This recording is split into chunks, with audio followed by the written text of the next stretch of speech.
Good morning વિદ્યાર્થીઓ, કેમ છો? મજામાં? તો આજે એક વાત કે જો તમારામાં બોર્ડ જો થોડું ઝાંખું દેખાતું હોય અક્ષરો, તો તમારે તમારા વિડિયોના રાઈટ સાઈડના ટોપ કોર્નર પર જે 3 ટપકા હશે એના પર ક્લિક કરીને તમે એના પિક્સલ થોડા ઇન્ક્રીઝ કરજો.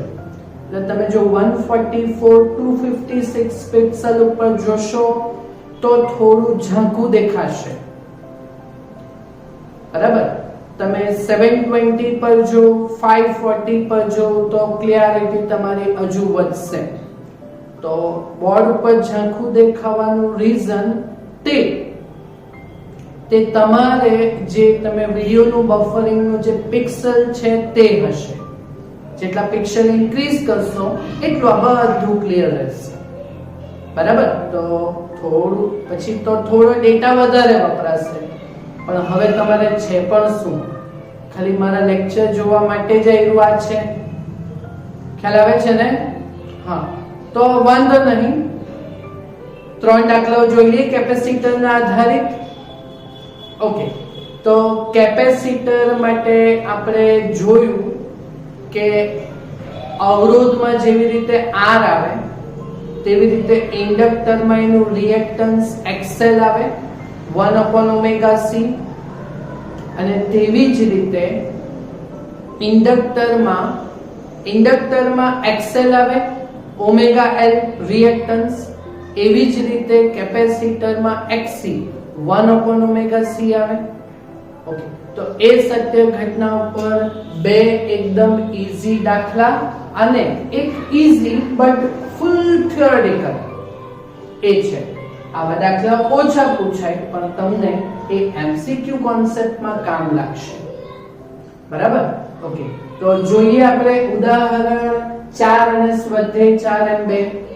પહેલા સ્વાધ્યાયનો ચોથો જોઈ લઈએ.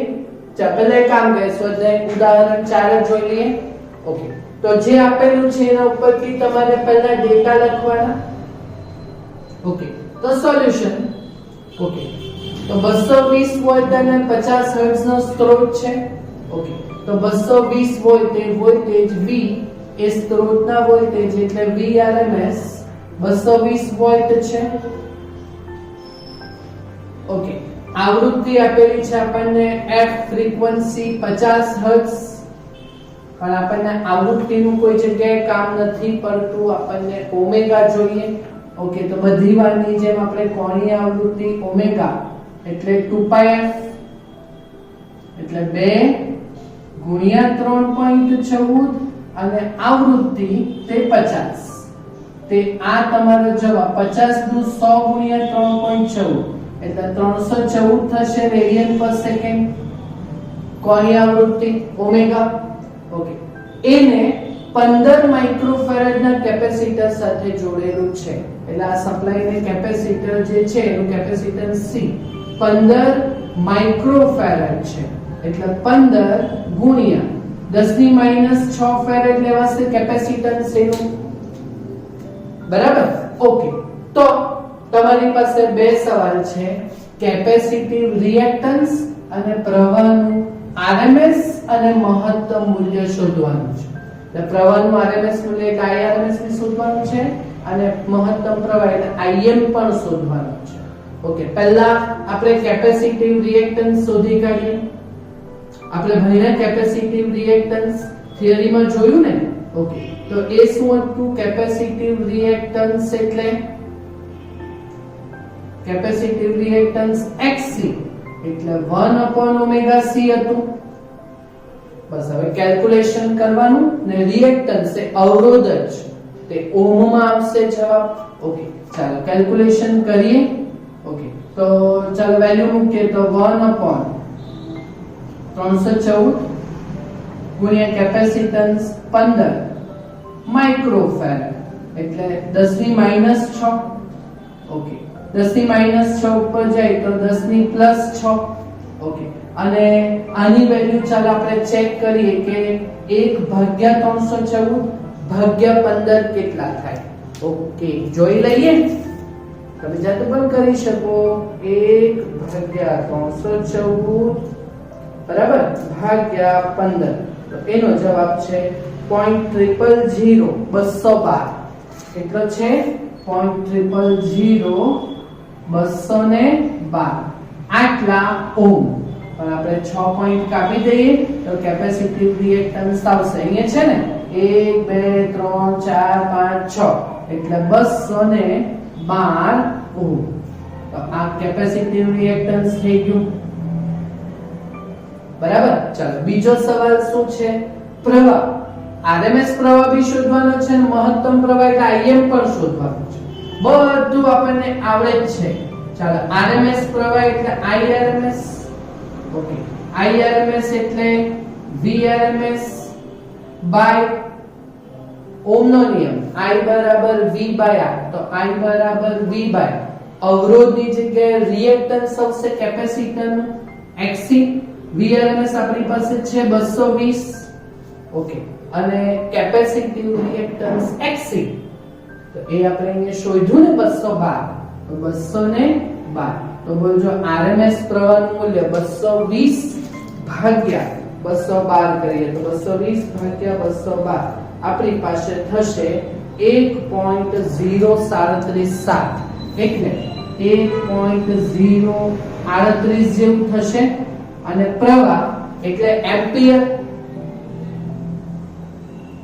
તો આરએમએસ પ્રવાહ આવ્યો બીજો આપણે મહત્તમ પ્રવાહ એટલે આઈએમ શોધવાનું છે ઓકે તો આઈઆરએમએસ આપણે શોધાઈ ગયો તો આઈઆરએમએસ અને આઈએમ વચ્ચેનો સંબંધ પહેલા લેક્ચરમાં જોયું ને આરએમએસ મૂલ્ય એટલે વીઆરએમએસ બરાબર વીએમ/√2 તો આઈઆરએમએસ બરાબર આઈએમ/√2 તો આઈઆરએમએસ છે ને આપણી પાસે બરાબર થાય ઓકે તો ચાલો આઈઆરએમએસ બરાબર આઈએમ/√2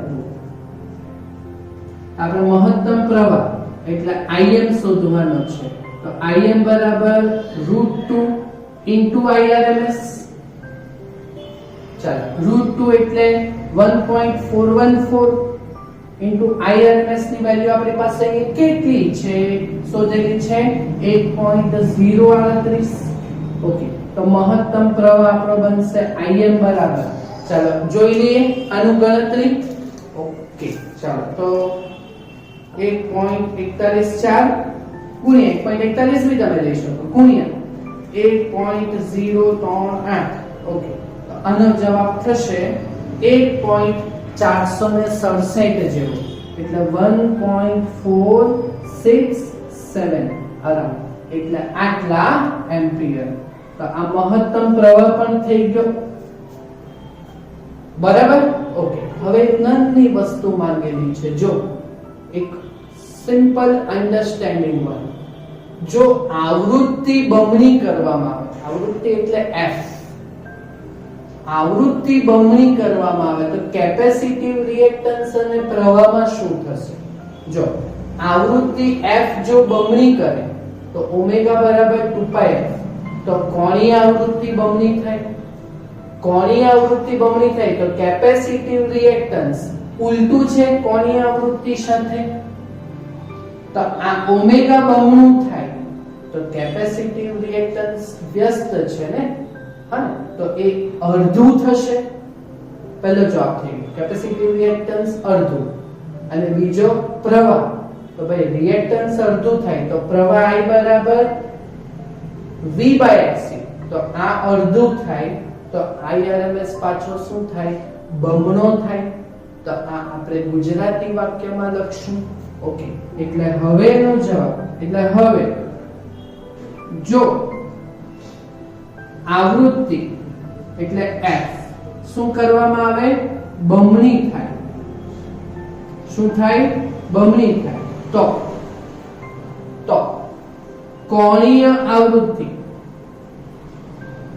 આવૃત્તિ ઓમેગા બરાબર 2πf એ પણ બમણી થશે કોણીય આવૃત્તિ આપણી શું થશે બમણી થશે કોણીય આવૃત્તિ બમણી થાય તો એ લોકોએ શું પૂછેલો છે પહેલો સવાલ કેપેસિટિવ રિએક્ટન્સ માં શું ફેરફાર થશે ઓકે તો માટે કેપેસિટિવ રિએક્ટન્સ દેખાય છે ને ઓકે, તો કેપેસિટિવ રિએક્ટન્સ નું સૂત્ર શું છે? Xc બરાબર 1/ωc. તો જો ઓમેગા બમણું થાય તો વ્યસ્ત છે કે નહીં? ઓકે, એટલે આ તમારું કેપેસિટિવ રિએક્ટન્સ અડધું થશે.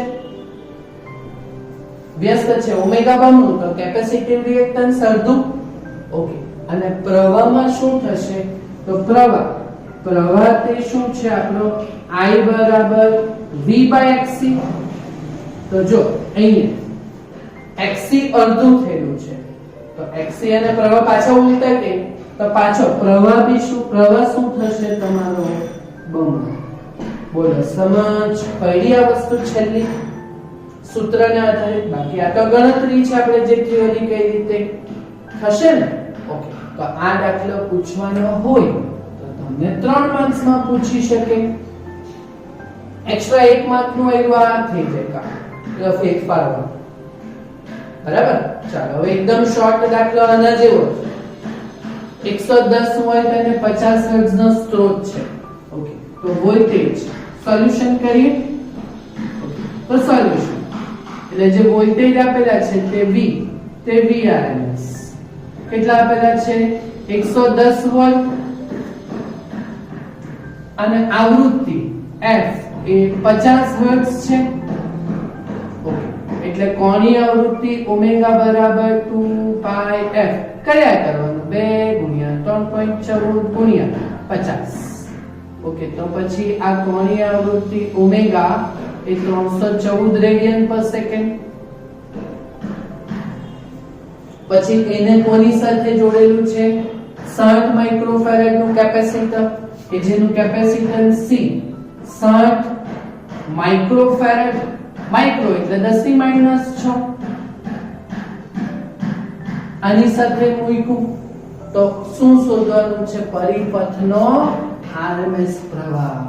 બોલો, તો પરિપથનો RMS પ્રવાહ તો IRMS બરાબર ઓહમનો નિયમ VRMS ના છેદમાં એનું રિએક્ટન્સ એટલે Xc.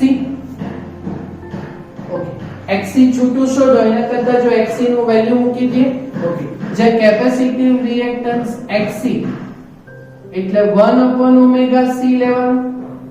જો તો Xc એ 1/ωc લે. Xc ની જગ્યાએ શું લો તમે? 1/ωc લો. ઓકે, તો VRMS બરાબર 1/ωc. તો ωc છેદનો છેદ છે તો ઉપર જતું રહેશે ને. ઓકે, તો VRMS ઇન્ટુ ωc થશે. તો વેલ્યુ મૂકો. VRMS સ્ત્રોતના વોલ્ટેજ 110, ઓમેગા 314 અને કેપેસિટન્સ 60 10⁻⁶. ઓકે, તો જે જવાબ આવશે તે 10⁻⁶ માં આવશે. હા, અને પ્રવાહનો એકમ એમ્પિયર. ચાલો આ ત્રણનો ગુણાકાર ચેક કરીએ. ઓકે, ચાલો જોઈ લો. 110 ગુણ્યા 314 ગુણ્યા 60. ઓકે, તો કેટલા આવ્યો? 207 અને 2400. આવું કઈક આંકડો બેઠો. 207 અને 2400. ઓકે, પણ 10⁻⁶ કાપી લઈએ ને આમાંથી 6 વાર આ બાજુ આવી જાય. અહીંયા છે ને 1 2 3 4 5 6. અહીંયા આવ્યા તો 2.072 થશે અને પ્રવાહ એટલે એમ્પિયર. તે આપણો કયો પ્રવાહ? RMS પ્રવાહ થશે. મહત્તમ પ્રવાહ કેટલો? તો IRMS બરાબર IR/√2 કરીને શોધી શકીએ. ક્લિયર? સમજ પડી? ઓકે, અને હવે બહુ ઈઝી છે. આમાં શું છે? તમને થિયરી આવડે કે નહીં? તો ભાઈ દાખલા આવડવાના જ ને. ઓકે, ચાલો તો જોજો. ઉદાહરણ નંબર 3 એ થોડો થિયોરિટિકલ છે. ઓકે, થોડો થિયોરિટિકલ છે એટલે થોડું સમજો કે બલ્બ ને કેપેસિટર સાથે શ્રેણીમાં જોડેલો છે.